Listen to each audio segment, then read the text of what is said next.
మిగిలింది. అనారా అనారా అని చెప్పేసి ఒక ఫిలిం, ధనవంతుడికి ఒక వేశ్యకి జరుగుతున్న సంభాషణను సినిమా తీస్తే 5 ఆస్కార్ అవార్డుల పండవండి. ఒక 23 సంవత్సరాల వేశ్య ఎవరైతే ఉంటారో ఆ వేశ్యకు సంబంధించినటువంటి ఆ చుట్టూ తిరిగేటువంటి కథాంశంతో తెరకెక్కినటువంటి సినిమా అనారా. ఈ అనారా సినిమాకి అంటే అత్యధికంగా 5 దాని ఏమంటారు ఫిలింఫేర్ అవార్డులు అంటే ఆస్కార్ అవార్డులు వచ్చినట్టుగా కనిపిస్తూ ఉంది. తర్వాత భారత్కు మాత్రం ఈసారి నిరాశ మిగిలింది ఆస్కార్ అవార్డులకు సంబంధించి. లాస్ ఏంజల్స్ మొన్నటిదాకా కాలిపోయింది, తర్వాత అక్కడనే అంటే మొత్తం కూడా అంటే కార్చిచ్చో అంతా కూడా వచ్చింది కాబట్టి కాలిపోయింది. అక్కడనే ఈ ఆస్కార్ అవార్డులు అనేటువంటివి జరిగినాయి. ఇంకో విషయం ఏంటంటే తమిళనాడు ఒక కీలకమైనటువంటి నిర్ణయం తీసుకున్నది. నేను పిల్లల్ని కానండి త్వరగా అసలు యాక్చువల్గా విషయం ఏంటంటే పెళ్లి కాగానే ఆ పని మీదనే ఉండండి, ఇంకా పిల్లలు కానీ పని మీద ఉండండి అని చెప్తా. రష్యా లాగా బ్రేక్లు ఇస్తారా మధ్యలో? అయితే రష్యాలో ఏం చేసిందంటే రష్యాలో ప్రత్యేకంగా సెక్స్ మంత్రిత్వ శాఖని ఏర్పాటు చేసింది అక్కడ ఉన్నటువంటి ప్రభుత్వం. ఎందుకనంటే అక్కడ జనాభా తగ్గుతుంది కాబట్టి జనాభా పెంచుకోవడానికి ఈ కాఫీ బ్రేక్, పిల్లలు కనడానికి ప్రయత్నం చేయండి ఆ టైంలో కూడా. తర్వాత తినడానికి వెళ్ళినప్పుడు కూడా ఏ టైం ఉంటే ఆ టైంలో పని చేయండి అని చెప్పేసి చెప్తా ఉందంట. అట్లనే ఇప్పుడు తమిళనాడు ప్రభుత్వం కూడా పెళ్లి కాగానే లేట్ చేయకూడదు నాయన, ఇంకా ఏడాది ఆగుదాం, 2 ఏళ్ళు ఆగుదాం, పిల్లల్ని కొంచెం ఎట్లుందాం, ఇది వద్దు, దాని మనం పెళ్లి చేసుకోమని పిల్లలు గణేసేది, దాని పెళ్లి చేసుకోరి కాబట్టి పిల్లల్ని ఎక్కువ మంది కనండి అని చెప్పేసి ఆ నిబంధనలను కూడా ఎత్తేసి ముందుకెళ్తా ఉంది తమిళనాడు గవర్నమెంట్. మొత్తం మాట్లాడుకుందాం. ఇప్పుడు కాంగ్రెస్ మరి ముగ్గురిని బలపరిచినట్టు ఒకరికేమో అఫీషియల్గా ఇచ్చిండ్రు, మిగతా వాళ్ళని బలపరిచిండ్రు. మరి కాంగ్రెస్ బలపరిచిన మద్దతు ఇచ్చిన 3 అభ్యర్థులు నిజంగా గెలిచే అవకాశాలు ఉన్నాయా, ఏ ప్లేస్లో ఉన్నారు ఏంది అనేది లోపలికి వెళ్ళిన తర్వాత మాట్లాడుకుందాం. సరే, వెలుగు దినపత్రిక చూద్దాం. అనోరాకు ఆస్కార్ పంట, ఉత్తమ చిత్రం, ఉత్తమ నటి సహా 5 పురస్కారాలు. ఇండియన్ షార్ట్ ఫిలిం అనూచాకు నిరాశ. 23 ఏళ్ల ఓ వేశ్య చుట్టూ సాగే అనోరా సినిమాకు ఆస్కార్ అవార్డుల పంట పండింది. ఉత్తమ చిత్రం, ఉత్తమ నటి, ఉత్తమ డైరెక్టర్, ఉత్తమ ఒరిజినల్ స్క్రీన్ ప్లే, ఉత్తమ ఫిలిం ఎడిటింగ్ విభాగాల్లో 5 పురస్కారాలు వరించాయి. 97వ అకాడమీ అవార్డుల వేడుక సోమవారం లాస్ ఏంజల్స్లో ఘనంగా జరిగింది. అనోరాలో లీడ్ రోల్ చేసిన మైకీ మాడిసన్ ఉత్తమ నటిగా, ది బ్రూటాలిస్ట్ మూవీలో నటించిన ఆడ్రియన్ బ్రాడీ ఉత్తమ నటుడిగా ఎంపికయ్యారు. ఆస్కార్ అవార్డులో ఈసారి ఇండియాకు నిరాశ మిగిలింది. భారత్ నుంచి ఫీచర్ ఫిలిం కేటగిరీలో ఒక్క సినిమా కూడా తుది నామినేషన్లలో నిలవలేదు. లైవ్ డైరెక్షన్, షార్ట్ ఫిలిం కేటగిరీలో మాత్రం అనుజ ఎంట్రీకి దక్కుతున్నప్పటికీ అవార్డు మనకు ఎందుకు దక్కట్లేదంటే మనం హీరోలను ఇంకా హీరోలుగా చూపిస్తాం కానీ కథాంశం చూపించాం. అయితే సహజ సిద్ధంగా ఉండాలనేటువంటిది ఒక నిబంధన ఉంటుంది అక్కడ. ఏంటంటే అసలు యాక్చువల్గా ఆస్కార్ అవార్డులకు సంబంధించి ఆస్కార్ సహజ సిద్ధంగా ఉండాలి.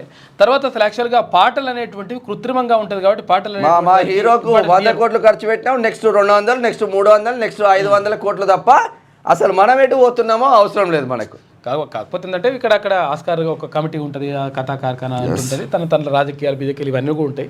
వీటితో పాటు కొన్ని అంశాలు కూడా ముడిపడి ఉంటాయి. కాబట్టి అది భారతీయ సినిమాలో రాజకీయ గతంలో ఇక్కడ ఏది నాటు అనేటువంటి పాట తర్వాత కొన్ని ఎత్తికి వచ్చింది. రాజకీయ నాయకులు ఈ ఆమ్దాని గురించి గమ్మత్తు మాట్లాడతారు కదా, ఇది చూద్దాం వార్త. ఆమ్దాని పెద్దలది, తలసరి అందరిది, రాష్ట్రం అంతా వెలిగిపోతున్నట్టు పర్ క్యాపిటల్ ఇన్కమ్ లెక్కలు. వాస్తవానికి 3 జిల్లాల్లోనే క్లియర్ గా ఈ విషయం పైన మాట్లాడిండు. అరే నీ నెత్తి మీద ఉన్నదిరా నాయన, ₹1,00,000 అప్పు చేస్తున్నారా నాయన అని చెప్తా ఉంటాడు. కాదు, ఇక్కడ ఆమ్దాని పెద్దలది, పేరు పెరుమాళ్ళది, ఆరోగ్యం అయ్యేవారిది అన్నట్టు ఇక్కడ ఏమవుతుందంటే ఆమ్దాని పెద్దలది. అయితే బిలియనీర్లు తర్వాత అంటే లక్షల కోట్ల రూపాయలు కొంతమంది దగ్గరే ఉంటది, అది అందరి మీద చేస్తారు. ఇది ఏం చేస్తారంటే తలసరి ఆదాయం అంటే తలా ఇంత వంచాలి కాబట్టి ఆదాయాన్ని తీసుకొచ్చి ఇలా వంచేసరికి రేషన్ కార్డు ఏమో 2 లక్షలు అని పెడతారు, మళ్ళీ పర్ క్యాపిటల్ ఇన్కమ్ ఏమో పెరిగిందని పెడతారు. ఏమంటారంటే వాళ్ళందరూ ఇక్కడ వంచేసరికి అట్లా కనిపిస్తుంది. నిజంగా అట్లా వంచాలి, పంచే లెక్క. ఆమ్దాని పెద్దలది, తలసరి అందరిది, రాష్ట్రం అంతా వెలిగిపోతున్నట్టు పర్ క్యాపిటల్ ఇన్కమ్ లెక్కలు. వాస్తవానికి 3 జిల్లాల్లోనే అధిక సంపద, అతి కొద్ది మంది బిలియనీర్ల దగ్గరనే, దాన్నే అందరికీ ఆపాదిస్తూ ఏళ్లుగా పాలకుల ప్రచారం. 2023-24 లెక్కల ప్రకారం రాష్ట్రంలో ఏటా ఒక్కొక్కరి ఇన్కమ్ 3,56,000. మరి 3,56,000 ఇన్కమ్ ఉంటే రేషన్ కార్డు ఎందుకు వస్తుంది? ఒక్కొక్క తలకాయ మీద ఆదాయం ఎంత వస్తుందంటే ఒక సంవత్సరానికి 3,56,000 రూపాయలు సంపాదిస్తున్నట్టు ఒక్కొక్కరు తెలంగాణలో ఉన్నోళ్ళు. అయితే విషయం ఏంటంటే ఇది వాస్తవం కాదు. కాకపోతే ఏంటంటే తలసరి ఆదాయం అంటే ఏం చేస్తారంటే 1,00,000 కోట్లు ఉన్నాయని తీసుకొచ్చి ఒక దగ్గరనే పెడతారు, తర్వాత రూపాయి ఆదాయం లేరని ఒక దగ్గరనే పెడతారు. పెడితే ఏమవుతుంది, ఆ 1,00,000 కోట్లు ఉన్నాయని ఆదాయం ఈయనకు పంచబడుతుంది. అంటే ఈయనకు కూడా చేస్తారు కాబట్టి పేపర్లో వంచబడుతుంది, రియల్గా ఇయ్యరు, అది వేరు. ఇక హిసాబ్లో నలుగురున్న ఫ్యామిలీ ఆమ్దాని ఇక రూపాయలు 14 లక్షలకు పైగా ఉండాలి. కానీ ఆ సంపద అంతా ఉన్నది కొద్ది మంది పెద్దల చేతుల్లోనే. హైదరాబాద్లో 1000 మంది దగ్గర రూపాయలు 20 లక్షల కోట్లకు పైగా ఆస్తులు. రంగారెడ్డి, హైదరాబాద్, సంగారెడ్డి జిల్లాలోనే తలసరి ఆదాయం ఎక్కువ. 24 జిల్లాల్లో రూపాయలు 2.50 లక్షల లోపే పర్ క్యాపిటల్ ఇన్కమ్. 8 జిల్లాల్లోనైతే 2 లక్షల లోపే. చూసుకో, తెలంగాణ తలసరి ఆదాయం ఏటా పెరుగుతున్నది. ఇప్పుడు అది 3,56,000 రూపాయలుగా ఉన్నది. రాష్ట్రం వెలిగిపోతుంది. అయితే ప్రజల ఆదాయం పెరిగి పేదరికం తగ్గుతున్నది. ఇవి కొన్నేళ్లుగా కేంద్ర రాష్ట్ర ప్రభుత్వాలు చెప్తున్నటువంటి మాటలు. అయితే లెక్కలు కూడా వాటి ప్రకారం ప్రస్తుతం తెలంగాణలో ఒక్కొక్కరి ఇన్కమ్ అంటే ఆదాయం 3,56,000 రూపాయలు. ఉదాహరణకు మీ ఇంట్లో 4 ఉంటే మీ ఏడాది ఆదాయం 14 లక్షల పైనే ఉండాలి. అంటే నెలకు దాదాపు 1,20,000 రూపాయలు అన్నమాట. అయితే ఈ లెక్కన మన రాష్ట్రంలో పేదరికం ఒక్క దెబ్బకే ఎగిరిపోవాలి. కానీ సీన్ వేరేలా ఉంది. రాష్ట్రంలో సంపద మొత్తం హైదరాబాద్, రంగారెడ్డి, సంగారెడ్డి జిల్లాల పరిధిలో, అందులోనూ కొంతమంది బిలియనీర్ల చేతిలోనే ఉంది. ఈ 3 జిల్లాల్లోని లెక్కలు, తర్వాత ఇతర జిల్లాల లెక్కలు అన్నీ కలుపుకొని యావరేజ్ తీస్తే రాష్ట్ర తలసరి ఆదాయం భారీగా కనిపిస్తుంది. అయితే ఈ ఓవరాల్ లెక్కలను చూపెట్టి రాష్ట్రమంతా వెలిగిపోతున్నదని, మన ప్రజల ఆదాయం మస్తు పెరుగుతున్నదని లీడర్ల ప్రచారం చేసుకుంటుంటారు. అయితే తలసరి ఆదాయం గొప్పగా కనిపిస్తున్నా రాష్ట్రంలోని పేదల జీవితాల్లో ఎలాంటి మార్పు కనిపించడం లేదు. 2023-24 ఆర్థిక సంవత్సరానికి కేంద్ర ప్రభుత్వం ప్రకటించిన లెక్కలనే చూస్తే తలసరి ఆదాయంలో రాష్ట్రంలోని సుమారు 24 జిల్లాలు 2,50,000 రూపాయలు మాత్రమే పరిమితమైపోయినటువంటి పరిస్థితి కనిపిస్తూ ఉంది అని చెప్పేసి ఇక్కడ కనిపిస్తూ ఉంది. విషయం ఏంటంటే ఇది నిజంగా 3,56,000 రూపాయలు ఒక మనిషి సంపాదిస్తున్నాడా? నిజంగా అట్లా సంపాదిస్తే ఒక కుటుంబానికి ఒక కుటుంబం నలుగురు ఉంటే ఆ నలుగురు పేరు మీద 14 లక్షల రూపాయలు సంపాదిస్తున్నారా ఏడాదికి అంటే లేదు. కాకపోతే ఏంటంటే బాగా లక్షల కోట్ల రూపాయలు అయితే ఎవరైతే ఉంటారో ధనవంతులు ఉంటారో వాళ్ళ ఆదాయం కూడా వీళ్ళ మీదకి లెక్కకు వస్తుంది అన్నట్టు. దాంతో వీళ్ళు పెరిగినట్టుగా వాళ్ళ తగ్గినట్టుగా అందరికి సమానం అన్నట్టుగా అనిపిస్తుంది అనమాట. లెక్కలలో సమానం ఉంటుంది కానీ వాస్తవానికి సమానం. పేదోడు కాడే ఉన్నాడు, ఉన్నోడు ఇంకా ఉన్నత స్థితిలో ఉన్నారు. ఇక తలసరి ఆదాయం అత్యధికంగా ఉన్న జిల్లాలు 2022-23 ప్రకారం రంగారెడ్డి 9,64,949తో ఉంటే, హైదరాబాద్ 4,97,854తో ఉంటే, సంగారెడ్డి 3,21,799తో ఉంటే, మేడ్చల్ 2,95,214తో ఉన్నది, నల్లగొండ 2,62,619తో ఉన్నది. ఇక హురున్ రిచెస్ట్ ఇండియా లిస్టులో హైదరాబాద్లో ఉన్నారంట. హైదరాబాద్లో ఎవరు ఉండరో చూడండి ఒకసారి. ఎందుకంటే ఎట్లా ఆదాయం మనం పెరిగినట్టుగా కనిపిస్తుంది, అట్లా ఎందుకు అట్లా పెరిగినట్టుగా కనిపిస్తుంది ఇక్కడ లెక్కలంతే. ఇప్పుడు కేసీఆర్ ఏమన్నాడు గతంలో, ఇప్పుడు ఎవరైనా ముఖ్యమంత్రి ఎవరున్నా తర్వాత ప్రధానమంత్రి ఎవరున్నా కానీ ఏం చెప్తారంటే మన తలసరి ఆదాయం బాగా పెరిగిపోతుంది అంటే మనం పెరిగిపోతుంది, ఆదాయం పెరుగుతలేదేమో ఇలా పెరుగుతుంది అని చెప్పేసి అంటారు. ఎడ పెరుగుతుందిరా నాయన అని చెప్పేసి చాలామంది డౌట్ అర్థం కాదు. కాకపోతే ఏంటంటే పెరిగేది ఏంటంటే పెరిగేటోళ్ళదే పెరుగుతుంది. తర్వాత ఇక్కడ మాత్రం ఎట్లున్న జీవితాలే అట్లనే ఉంటాయి. కాకపోతే ఏంటంటే పెరిగినట్టుగా చూపిస్తారు, లెక్కలు మాత్రమే కనిపిస్తాయి. ఇక్కడ ఈ లిస్టు ప్రకారం ఏముందంటే మురళీ దివి ఫార్మా ఇక్కడ ఉంది కదా, ఏది చౌటుప్పల్ దగ్గర ప్రజల జీవితాలతో ఆడుకున్నటువంటి దివి ఉంది కదా ఆ ఫార్మా, అది 76,100 కోట్ల రూపాయలు ఒక ఆయనకే ఉన్నాయట, ఈ మురళీ దివి అంట ఆయనకు. ఇక ఈ పిచ్చిరెడ్డి మెగా కన్స్ట్రక్షన్ ఆయనకు ఎంత 54,800 కోట్ల రూపాయలు ఒక ఆయన పేరు మీద ఉన్నాయి, ఒక ఆయన ఆస్తి ఇది. ఇక పివి కృష్ణారెడ్డి మెగా కన్స్ట్రక్షన్స్ ఇవి 52,700 కోట్ల రూపాయలు ఉన్నాయి. ఇక పార్థసారథి రెడ్డి ఏది హెట్రో కదా, హెట్రో ఫార్మాకి సంబంధించి 29,900 కోట్ల రూపాయలు ఉన్నాయి. వీళ్ళ దగ్గరనే లక్షల కోట్ల రూపాయలు, 1, 2, 3, 4 ఈ నలుగురు దగ్గరనే కొన్ని లక్షల కోట్ల రూపాయలు వీళ్ళ దగ్గరనే ఉన్నాయి. ఇవన్నీ ఏమైతే అంటే మొత్తం అందరికీ పంచుతారు, అంటే పంచినట్టుగా చూపిస్తారు కాబట్టి ఆటోమేటిక్గా ఈ ఆదాయం అంటే ఏమైతే లక్షల కోట్ల రూపాయలు ఉన్నటువంటి ఈ ఆదాయం అందరికీ పంచబడినట్టుగా, మనకు కూడా అంత ఆదాయం ఉన్నట్టుగా, మన ఏం లేని ఆదాయం కూడా దాని మన మీదకి లేస్తుంది అనమాట. నలుగురు దగ్గరనే 2 లక్షల కోట్లు ఉండే, ఇంకా ఎక్కడికి పోతుంది వ్యవస్థ? 2 లక్షల కోట్ల పైనే ఉంది, అట్లుంటుంది అన్నట్టు లెక్క. కాబట్టి తలసరి ఆదాయం అనేటువంటిది అందరికి తలకాయలకు సమానంగా పంచుతుంది. నిజంగా పంచితే లెక్క బరాబర్ తేలిపోతుంది మరి. ఇది ఇట్లా ఉంటే మా వాటా తేల్చాకే ఏపీ ప్రాజెక్టులకు పర్మిషన్లు ఇవ్వండి. కృష్ణా జిల్లాలో న్యాయబద్ధమైన వాటా కేటాయించండి. జలశక్తి మంత్రి సిఆర్ పాటిల్కు సీఎం రేవంత్ రెడ్డి వినతి. వాటాకు మించి ఏపీ నీటిని తరలించకుండా చూడండి. టెలిమెట్రీ యంత్రాలు ఏర్పాటు చేయండి. ఆ ఖర్చు మేము భరిస్తాం. మా వాటా జలాలపైనే ప్రాజెక్టులు కట్టుకుంటున్నాం. పాలమూరు, సీతారామ, సమ్మక్క సాగర్ ప్రాజెక్టులకు క్లియరెన్స్లు ఇవ్వండి. తెలంగాణ ప్రాజెక్టులకు ఆర్థిక సాయం అందజేయాలని రిక్వెస్ట్ పెట్టుకున్నారు. వాటా తేల్చిన తర్వాతనే ఏపీ ప్రాజెక్టు పర్మిషన్ ఇవ్వండి. వాళ్ళు ఇష్టం వచ్చినట్టుగా ముబ్బడిగా ప్రాజెక్టులు కట్టుకుంటూ పోతే మా నీళ్ళ వాటా మనకు తేలకపోతే వాళ్ళు ప్రాజెక్టు కడితే మరి నీళ్ళు ఏడికెళ్ళి పోవాలి.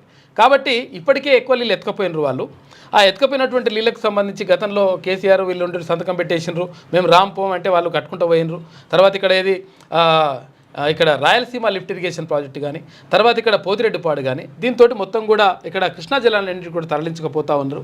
కాబట్టి మాకు నష్టం జరుగుతూ ఉంది. కాబట్టి వాళ్ళకు ఒకవేళ ప్రాజెక్టులు కట్టుకోవాలంటే పర్మిషన్ ఇచ్చేటప్పుడు 100% మా వాటా మాకు ఇచ్చిన తర్వాత మీరు ఏమైనా చేసుకోవాలని చెప్పేసి ముఖ్యమంత్రి రేవంత్ రెడ్డి క్లియర్గా కేంద్ర ప్రభుత్వానికి, ఆ తర్వాత జలశక్తి శాఖ మంత్రికి చెప్పడం జరిగింది. కృష్ణా నది జలాల్లో తెలంగాణకు న్యాయబద్ధమైన వాటా కేటాయించాలని జలశక్తి మంత్రి సిఆర్ పాటిల్కు సీఎం రేవంత్ రెడ్డి విజ్ఞప్తి చేశారు. కృష్ణానది పరివాహకంలో సుమారు 70% తెలంగాణలో ఉంటే కేవలం 30% మాత్రమే ఏపీలో ఉన్నందున కృష్ణా జలాల్లో 70% వాటా తెలంగాణ రాష్ట్రానికి కేటాయించాలని కోరారు. గోదావరికి సంబంధించి నికర జలాల్లో తెలంగాణ వాటా తేల్చిన తర్వాతే ఏపీ ప్రాజెక్టులపై నిర్ణయం తీసుకోవాలని తేల్చి చెప్పారు. అయితే సోమవారం ఢిల్లీలో జలశక్తి మంత్రి సిఆర్ పాటిల్తో రాష్ట్ర నీటిపారుదల శాఖ మంత్రి ఉత్తమ్ కుమార్ రెడ్డితో కలిసి సీఎం రేవంత్ రెడ్డి భేటీ అయి మాట్లాడిండ్రు. బనకచర్లపై అభ్యంతరం చెప్పినాం. ఏపీ ఎలాంటి డిపిఆర్ ఇవ్వలేదని కేంద్ర మంత్రి చెప్పారు అంటున్నారు మంత్రి ఉత్తమ్ కుమార్ రెడ్డి. తెలంగాణ నీళ్ల విషయంలో ఏపీకి అడ్డుకట్ట వేయాలని కోరాం. 5 ప్రాజెక్టులకు నిధులు ఇవ్వాలని రిక్వెస్ట్ చేశాం. మేడిగడ్డపై ఎన్డీఏసీఆర్ రిపోర్ట్ త్వరగా ఇవ్వాలని అడిగాం. తెలంగాణ నీటి వాటాలపై కేంద్ర మంత్రి ఎదుట బలంగా వాదించామని వెళ్ళండి. మరి ఏం వాదించిందో చూడాలి. ఇక ట్రంప్ దగ్గరికి పోదా. పుతిన్ కంటే మైగ్రెంట్లే డేంజర్. అమ్మో ఏమంటే వలస వచ్చిన డేంజర్ అట. రష్యా ప్రెసిడెంట్ పుతిన్ గురించి అమెరికన్లు ఆందోళన చెందొద్దని డొనాల్డ్ ట్రంప్ అమెరికా ప్రజలకు సూచించారు. పుతిన్ కంటే అక్రమ వలసదారులే డేంజర్ అని సోషల్ మీడియా ప్లాట్ఫామ్ ట్రూత్ వేదికగా కీలక వ్యాఖ్యలు చేశారు. ఇక్కడ దేశాన్ని కాపాడుకునే ప్రయత్నం ఎంత చేస్తున్నారు ఆ విషయంలో ఒప్పుకోవాలి. విషయం ఏంటంటే అసలు యాక్చువల్గా ఎప్పుడైనా కానీ ఇక్కడ రష్యాకు తర్వాత అమెరికాకు ఫస్ట్ నుంచి రష్యాకు అమెరికాకు ఎప్పుడైనా కానీ పచ్చగడ్డేస్తే బగ్గుమనేటట్టుగా ఉంటుంది లెక్క. అంటే రష్యా అధ్యక్షుడు ఒకవేళ పుతిన్ ఉంటే ఆ పుతిన్కి సంబంధించి పుతిన్ తీసుకున్నటువంటి నిర్ణయాలు ఇక్కడ అమెరికాకు వ్యతిరేకంగా ఉంటేనేటువంటిది ఒక చర్చ. లేకపోతే అమెరికా తీసుకున్నటువంటి నిర్ణయాలు పుతిన్కి అంటే ఇక్కడ రష్యాకు వ్యతిరేకంగా ఉంటేనేటువంటిది అది ఒక చర్చ. అయితే ఈ నేపథ్యంలో అంటే మనకు ప్రధాన శత్రువుగా కనిపిస్తున్నటువంటి పుతిన్ కంటే ఇక్కడ ఎవరైతే మైగ్రెంట్లు ఉంటారో, ఎవరైతే అక్రమంగా ఇక్కడ వలస వచ్చేసి ఇక్కడ నివాసం ఉంటున్నారో వాళ్ళే అందరికంటే డేంజర్ అని చెప్పేసి ఇక్కడ ట్రంప్ అంటా ఉన్నాడు. కాబట్టి ఈ విషయంలో భారతదేశానికి సంబంధించినప్పుడు మనం కూడా ఇక్కడ కూడా మాట్లాడుకోవాలి. విషయం ఏంటంటే అక్రమ వలసదారులు ఇక్కడికి వస్తూ ఉంటే బంగ్లాదేశ్ నుంచి కానీ తర్వాత ఇక్కడ పాకిస్తాన్, బంగ్లాదేశ్, ఆఫ్ఘనిస్తాన్ ఇట్లా వేరే ఇతర దేశాల నుంచి అక్రమంగా భారతదేశంలోకి చొరబడుతున్నప్పుడు చొరబాటుదారులని అడ్డుకోవాల్సినటువంటి అవసరం ఉంటుంది. పశ్చిమ బెంగాల్ సీఎం అడ్డుకోరు, ఇక్కడ తెలంగాణలో ఓల్డ్ సిటీలో ఈ సీఎం అడ్డుకోరు. ఇక్కడ దీంతో ఏమైతుందంటే ఇక్కడ నష్టం జరుగుతూ ఉంది. అక్రమ వలసదారుల వల్ల మన దేశం పైన వాళ్ళ ప్రేమ ఉండదు. ఎందుకంటే వాడు వేరే దేశం నుంచి వస్తాడు, దేశాన్ని సర్వనాశనం చేయడానికి వస్తారు, నాశనం చేయడానికే వస్తాడు తప్ప మన దేశాన్ని బాగుపరచాలనేటువంటి ఆలోచన ఎక్కడ కూడా ఉండదు. కాబట్టి ఇక్కడ ఈ విషయానికి వచ్చినప్పుడు కొన్ని ప్రతిపక్షాలు అంటూ ఉంటాయి, అంటే అక్రమ వలసదారులను అట్లా వాళ్ళని కాపాడాల్సిన బాధ్యత ఉంది, మానవ హక్కులు ఇట్లా అని చెప్పేసి అంటారు. కానీ 100% డొనాల్డ్ ట్రంప్ తీసుకున్నటువంటి నిర్ణయం ఏదైతే ఉందో ఆ నిర్ణయాన్ని స్వాగతించాల్సిందే. ఎందుకంటే సక్రమంగా వెళ్ళిన వాళ్ళని ఆయన ఏమంటలేడు, అక్రమంగా వెళ్ళిన వాళ్ళని మాత్రం ఎట్టి పరిస్థితుల్లో పంపించాల్సిందే, వీళ్ళ వల్ల దేశానికి ప్రమాదం ఉందని చెప్పేసి చెప్తా ఉన్నాడు అమెరికా అధ్యక్షుడు డొనాల్డ్ ట్రంప్. ఇక కోతుల కంట్రోల్కు ఏం చేస్తున్నారు, రాష్ట్రంలో కోతులను కంట్రోల్ చేసేందుకు ఏం చర్యలు తీసుకుంటున్నారో చెప్పాలని రాష్ట్ర ప్రభుత్వాన్ని హైకోర్టు ఆదేశించింది.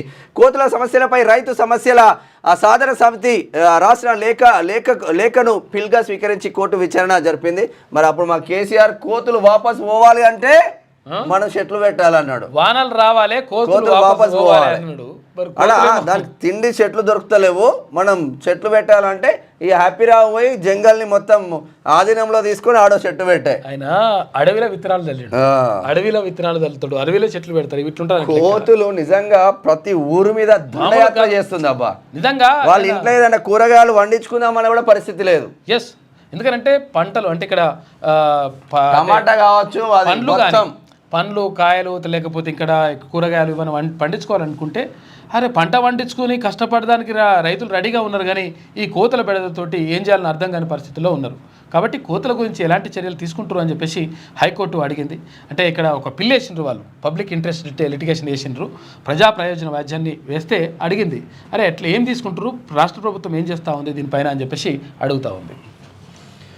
ఇట్లా ఉంటే ఇక నేడు ఆస్ట్రేలియాతో సెమీస్ ఛాంపియన్ ట్రోఫీలో వరుసగా 3 విజయాలతో జోరు మీద ఉన్న టీమిండియా మంగళవారం జరిగే సెమీఫైనల్లో ఆస్ట్రేలియాతో తలపడనుంది.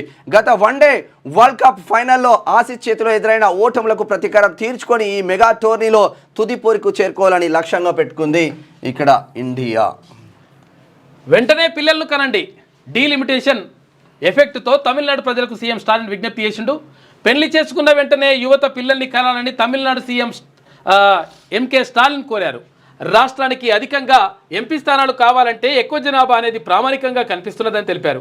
సోమవారం నాగపట్టణంలో జరిగిన ఓ పెళ్లి వేడుకకు స్టాలిన్ హాజరై మాట్లాడిండు. పెళ్లి చేసుకోగానే పిల్లలు రాష్ట్రం కోసం పరితపించి రాష్ట్రానికి ఎక్కువగా కావాలి, మన వాట మనకు దక్కాలని ఆయన ఆరాటపడతాడు. ఇట్లున్నాడు అనేవాడన్నా మా భాష పరిరక్షించబడాలి. చంద్రబాబు నాయుడు కూడా పిల్లలు కడమని చెప్తా ఉన్నాడు. చంద్రబాబు నాయుడు కూడా అది కూడా అక్కడ కూడా ఎత్తేసిండ్రు. ఏంటంటే 3 పిల్లల నిబంధన. ఇప్పుడు స్థానిక సంస్థల ఎన్నికలు వస్తే 2 పిల్లలే అంటారు, మరి ఇక్కడ ఏమో సపోర్ట్ చేస్తలేరు వీళ్ళు. అరే కంట్రోడేమో ఉండదు, కంట్రోడేమో డజన్లు కంటుండు, ఏమో ఇద్దరు ఒకరు ముద్దు ఇద్దరు హద్దు ముగ్గురు వద్దే వద్దు అంటే మొత్తం. ఎలాన్ మాస్క్ చూడండి 14 మందిని కన్నాడు, ప్రపంచ కుబేరుడు. క్యా కామ్ కర్తేరంటే రోజు లెక్క. ఇక రాజస్థాన్తో సింగరేణి భారీ ఒప్పందం 3100 మెగావాట్ల పవర్ ప్లాంట్ నిర్మిస్తున్నామంటున్నారు డిప్యూటీ సీఎం బట్టి విక్రమార్క. 26,000 కోట్లతో రాజస్థాన్లో జాయింట్ వెంచర్ సింగరేణి చరిత్రలో వ్యాపార విస్తరణకు నాంది పడిందని వ్యాఖ్య. తెలంగాణతో ఒప్పందం చేసుకోవడం సంతోషంగా ఉన్నదని రాజస్థాన్ సీఎం భజన్ లాల్ అంటే జైపూర్లో ఒప్పందాలపై సంతకాలు మాత్రం చేసిండ్రు. ఇంటర్ ఎగ్జామ్స్కు 5 నిమిషాలు లేట్ అయినా ఓకేనట, నిర్ణీత టైంకు ఆలస్యమైన సెంటర్లోకి అనుమతి. రేపటి నుంచి ఇంటర్ ఎగ్జామ్స్, ఈ నెల 25 వరకు పరీక్షలు. 1532 కేంద్రాల్లో పరీక్ష రాయనున్న 9,96,971 మంది. ఇక ప్రతి సెంటర్లో సీసీ కెమెరాల ఏర్పాటు, వివరాలు వెల్లడించిన ఇంటర్ బోర్డు సెక్రటరీ కృష్ణాదిత్య అని చెప్పి. 5 నిమిషాలు లేట్ అంటే మళ్ళీ మీరు 5 నిమిషాలు ఇంకా లేట్ గా 5 నిమిషాలు లేట్ తర్వాత ఇంకా లేట్ పోతుంది. ఏం కాదు, బట్ 5 నిమిషాలు లేట్ అంటే విషయం ఏంటంటే అసలు యాక్చువల్ గా చేరుకోవాలి, బరాబర్ టైం కంటే ముందు అర్ధగంట ముందు చేరుకోవాలి. ప్రశాంతంగా ఉంటది మనసు. నువ్వు టెన్షన్ గా పోతే నువ్వు చదివింది కూడా గుర్తుండదు ఎగ్జామ్. పిల్లలకి ఆగం చేసుడు కాకపోతే. ఇక అమెరికాలో రాష్ట్రంలో ఈ నెల 5 నుంచి ఇంటర్ పరీక్షలు ప్రారంభం కానున్నాయి. ఉదయం 9 గంటల నుంచి మధ్యాహ్నం 12 గంటల వరకు ఎగ్జామ్స్ జరగనున్నాయి. ఈ నేపథ్యంలో స్టూడెంట్స్కు 5 నిమిషాల గ్రేస్ టైం ఇస్తున్నామని, పరీక్ష నిర్ణీత సమయానికి 5 నిమిషాలు ఆలస్యంగా వచ్చిన సెంటర్లోకి అనుమతిస్తామని ఇంటర్ బోర్డు సెక్రటరీ కృష్ణాదిత్య ప్రకటించారు. అయితే 15 నిమిషాల ముందే ఎగ్జామ్ సెంటర్కు చేరుకునేలా ప్లాన్ చేసుకోవాలని స్టూడెంట్లకు సూచించారు. 15 నిమిషాలు కాదు, గంట ముందు అది ఏమైతే పోయిందేముంది.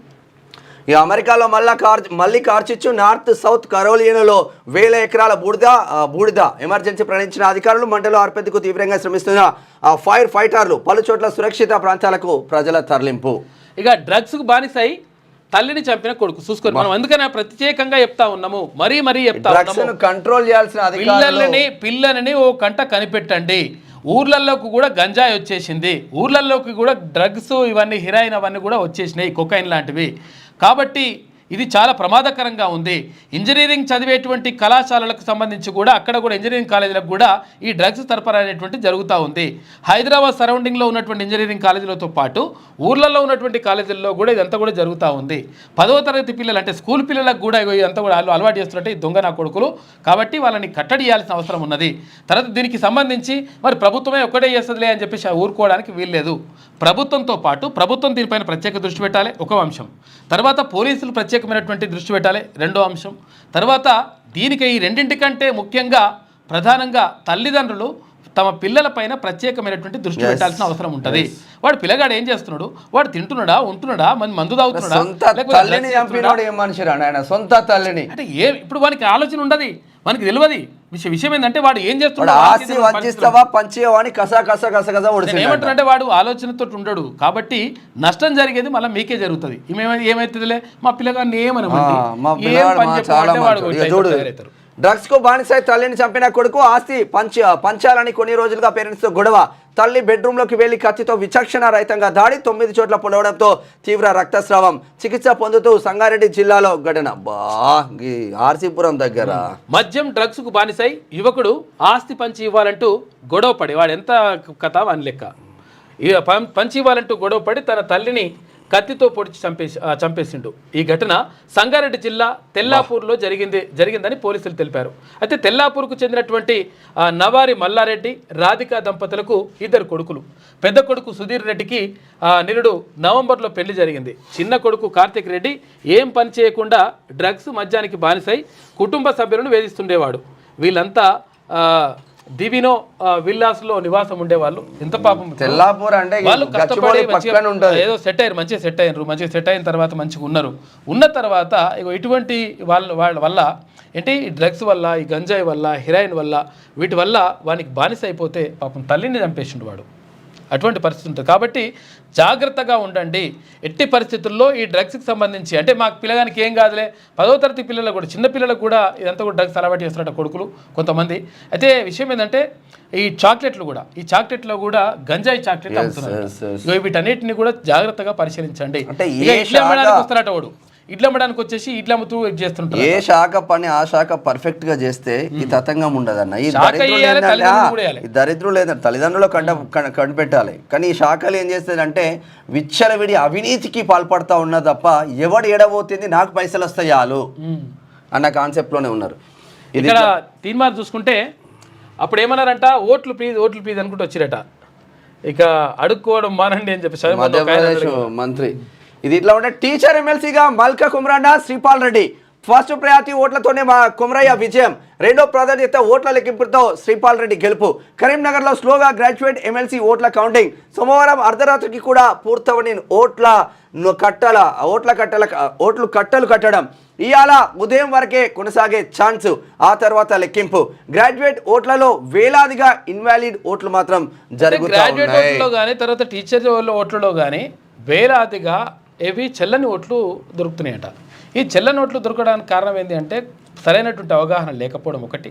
తర్వాత తీర్మానాల విషయంలో మాత్రం అట్లా ఇంకో రకంగా జరిగింది. అదేంటంటే అధిక ప్రేమ తోటి ఏం చేసిరంటే జై తీర్మాన్ మల్లన్న, లవ్ యూ తీర్మాన్ మల్లన్న, ఇక ఏమంటారు ఇట్లా నువ్వు గ్రేట్ అన్న, ఇట్లా అని చెప్పేసి టిక్కు ఓట్లు ఇట్లా అని రకరకాలుగా చేసిండ్రు. దానివల్ల 28,500 ఓట్లు చెల్లని ఓట్లు అయినాయి అప్పుడు. కాబట్టి గ్రాడ్యుయేట్లు దీనిపైన ఎందుకంటే మన ఓటు చాలా విలువైనది. అంటే 28,000 ఓట్లు ఒకవేళ అప్పుడు ఆ చెల్లని ఓట్లు కాకుండా ఉండుంటే ఫస్ట్ పిఆర్టీతోటే ఆ తీర్మానం వలన కూడా బయట అంటే ఈజీగా గెలుస్తుండే. అయితే కాబట్టి ఓటు చాలా విలువైనది. మీరు ఏమైనా రాసుకుంటే ప్రేమలేఖ రాసుకుంటే వేరే రాయరు కానీ ఇగో ఇట్లా రాయకూరు ఇట్లా దీంట్లో రాసి.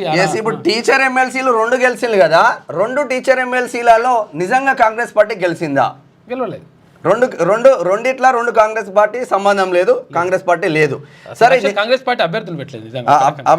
అదే టీచర్ ఎమ్మెల్సీ.